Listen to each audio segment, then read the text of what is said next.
سلام و حرمت خود جمجة تشكيلات الجماعات الترى علينا عليكم السلام اوجي سلام خوشتر تمام از تمام انسان باورمند ناس خدا ناصر سلام و حرمت خود بجم مرحباتی وان را بجم بجم برا انسان ما انسان شعور وکری بن برا نجی وان açık be, bira mejiyan kapalı ne be, bira goye wan ker ne be, poze wan xıtımamdi ne be, çave wan kor ne be.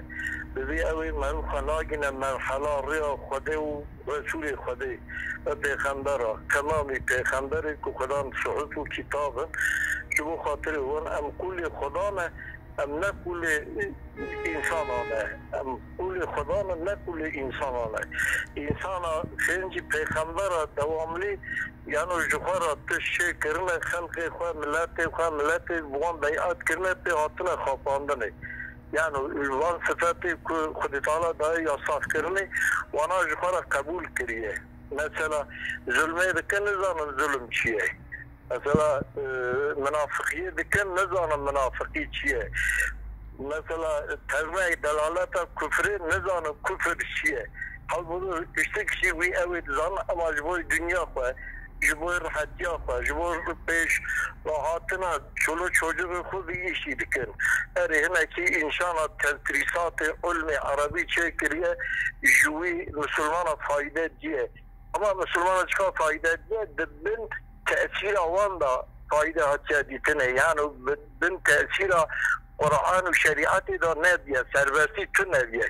Eger yekê tiştekî xwe zanebûn kiriye ew mizacê kiriye maderê û ya anne hatine bi tiştekî xeletî itham kirine. والله هذا حديثك يستفرسن حاجة الوداع إذا حضرتي پیغمبر دبي لا ترجعوا أنا بكم إنترنت جوجل وان تبعها لا ترجعوا بعد كفارا يضرب بعضكم رقاب بعض بيشتي مرة أي متى من دبي نزبر النكب كفري هناك يوا استي هناك جيكا يعني قتلها هبدو حلال نكنام إيرو دنهير شرط تبدا على ما إسلام داية فتنة وبدعاء زعبية كرد وترك وعرب وعجم وأفغان وباكستان ورحزل تمامي أمتها إسلامي قتلها هبدو حلال دكن ودنك جبان جماعتي ما جماعتي ب جماعتي أو رزالتا كوبان روجا اوكي جبليش دركتيا الأورتية أوانا البيشيان ملتن پیغمبر حدیث اکداد بجایزه ظاهرت الفتن و کسرت البدع